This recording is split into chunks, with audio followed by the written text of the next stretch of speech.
నాన్న, ఏం ఆలోచిస్తున్నారు నాన్న?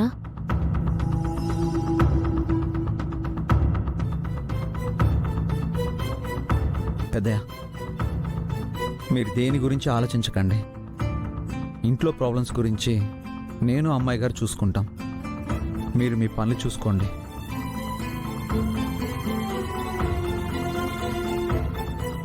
అవును నాన్న,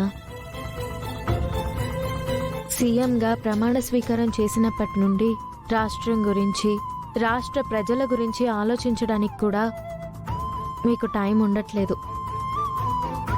మిమ్మల్ని గెలిపించిన ప్రజలకి మీరేం చేస్తారో చెప్పడానికి కనీసం ఒక ప్రెస్ మీట్ కూడా పెట్టలేదు.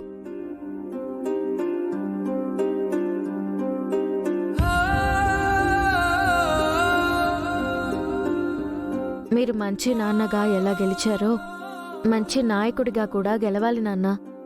లేదమ్మా, ఇంట గెలిచి రచ్చ గెలవమన్నారు. ఇంట్లోనే ఇన్ని సమస్యలు పెట్టుకొని రాష్ట్రం గురించి ఏం ఆలోచించగలను?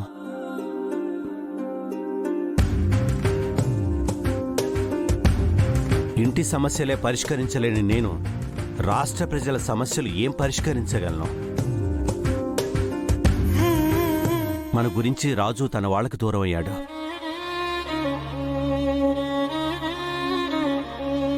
తన వాళ్ళని తనకిచ్చి రాజుకి న్యాయం చేయాలి.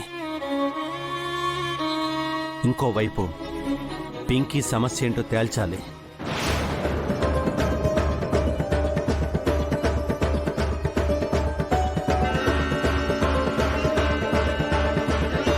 పింకీ సమస్యను సద్దుమడిగించి చంద్ర సుమలకి న్యాయం చేయాలి.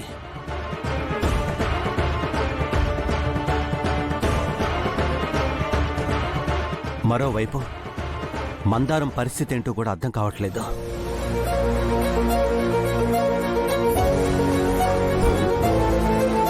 తనకి న్యాయం చేయాలి, హారతికి న్యాయం చేయాలి.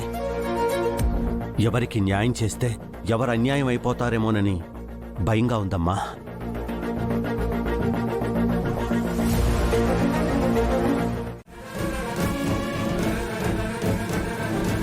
కానీ ఇప్పటికే మన ప్రమేయం లేకుండా ఆవిడ చాలాసార్లు మన మధ్యలోకి వచ్చింది. ఇంకొకసారి రావడానికి వీల్లేదో.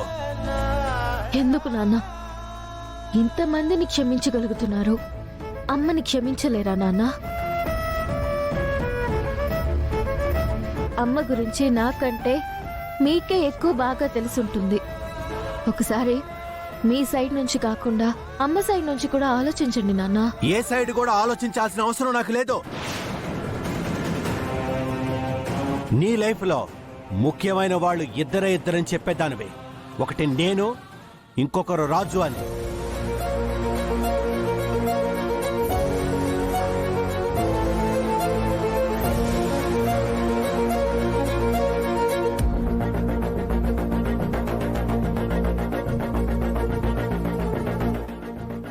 నేను నీ లైఫ్ మొత్తం ఉంటానో లేదో తెలియదు, కానీ నా లైఫ్ టైం మాత్రం నీతోనే ఉంటాను రూపా.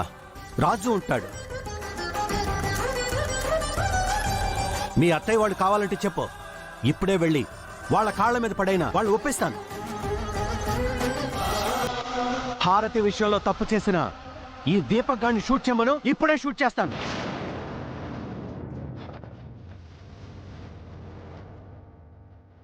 వీళ్ళు కొట్లాడుకొని నన్ను షూట్ చేస్తానంటాడేంటి మమ్మీ? రూపా వాళ్ళ అమ్మా నాన్నల్ని దగ్గర చేయాలనుకుంటుంది అంటే రాఘవ్ ఎక్కడున్నాడో కూడా కనుక్కోవాలని ట్రై చేస్తుంది. ముందు ఆ రాఘవ్ గారి సంగతి చూద్దాం. ఆఖరికి మన పింకీని పెళ్లి చేసుకున్న ఆ జీవన్ గాడు నచ్చలేదని చెప్పు, ఇక్కడే వాడిని పాతి పెట్టేస్తాను.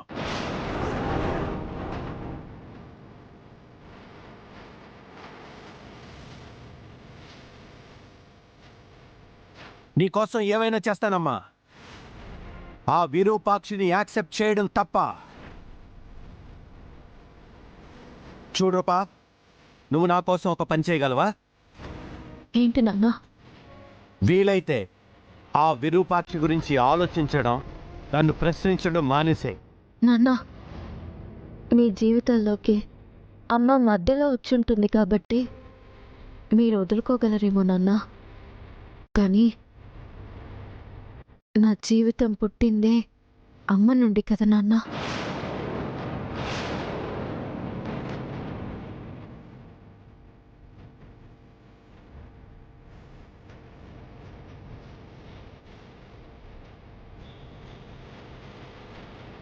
అమ్మ పోసిన ప్రాణం కదా నాన్న. అమ్మ గురించి ఆలోచించకుండా రూపా, ఇదే నీ నిర్ణయం అయితే ఈ నాన్న గురించి ఆలోచించడం వదిలేసే.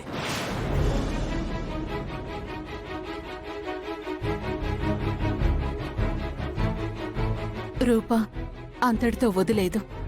నాకు ప్రాణం పోసింది అమ్మ మాత్రమే కాదు కదా నాన్న. అమ్మ మీరు కలిసి నాకు ప్రాణం పోశారు. ఆ ప్రాణం పోయేలోపు మీరు కలిస్తే చూడాలనుంది నాన్న. ఈలోపు చేస్తే నేను చేస్తానేమో, కానీ ఈ కోరిక మాత్రం చచ్చేలా లేదు నాన్న. రూపా, ఇంకొకసారి నీ కోరిక గురించి మాట్లాడితే నువ్వు కోరుకోవడానికి ఈ నాన్న ప్రాణాలతో ఉండడు. నాన్న పెద్దయ్య